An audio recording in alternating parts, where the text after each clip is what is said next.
Good day, everyone. This is from Isms and Ologies. I'm Joe Nowinski. Today, we're going to be talking about a term used in the 1928 presidential campaign, rugged individualism. Rugged individualism is a catchphrase for the unfettered entrepreneurial spirit of American capitalism, tempered by the privations of frontier life and inspired by its limitless horizons. In one of his presidential campaign speeches, Herbert Hoover, who lived from 1874 to 1964, gave the Republican Party credit for dismantling the temporarily centralized economy of World War I and restoring the freedom, vitality, and prosperity of free enterprise.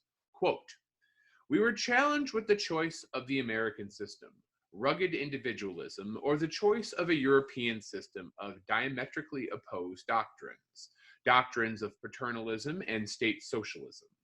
The acceptance of these ideas meant the destruction of self-government through centralization of government. It meant the undermining of initiative and enterprise upon which our people have grown to unparalleled greatness." But Hoover, who also once said the only trouble with capitalists and capitalism is capitalists, they're too damned greedy, added that he was by no means advocating that the United States government discontinue its, quote, public works for purposes of flood control, of navigation, of irrigation, of scientific research, or national defense. Neither, he insisted, do I wish to be misinterpreted as believing that the United States is free for all and the devil take the hindmost. The very essence of equality of opportunity is that there shall be no domination of any group or trust or combination in this republic, whether it be business or political. It demands economic justice as well as politics and social justice. It is no system to laissez-faire.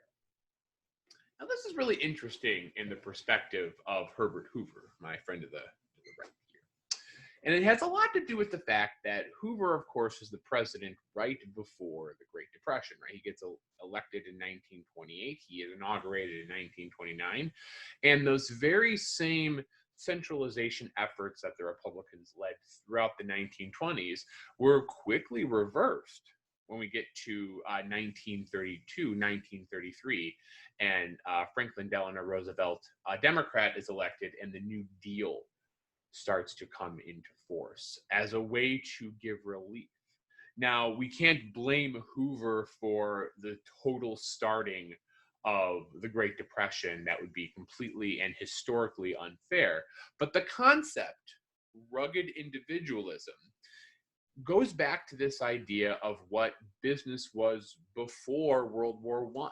This is a term used in context because the First World War would see a massive increase of industry and centralized by the American federal government. Now, once again, remember, right, this rugged individualism sometimes is used as a very extreme term where, the government should have no control over anything, right?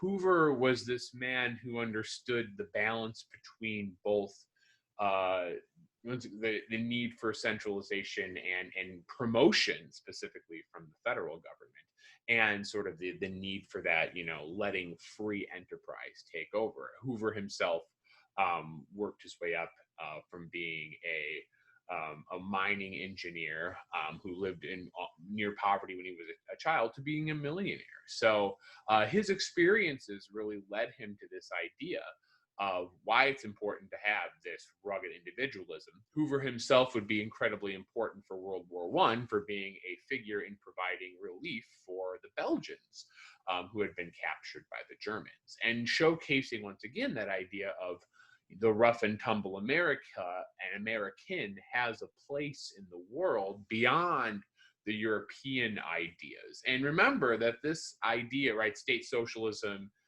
paternalism, this was before Nazi takeover in Germany, right, which happens in the 1930s specifically.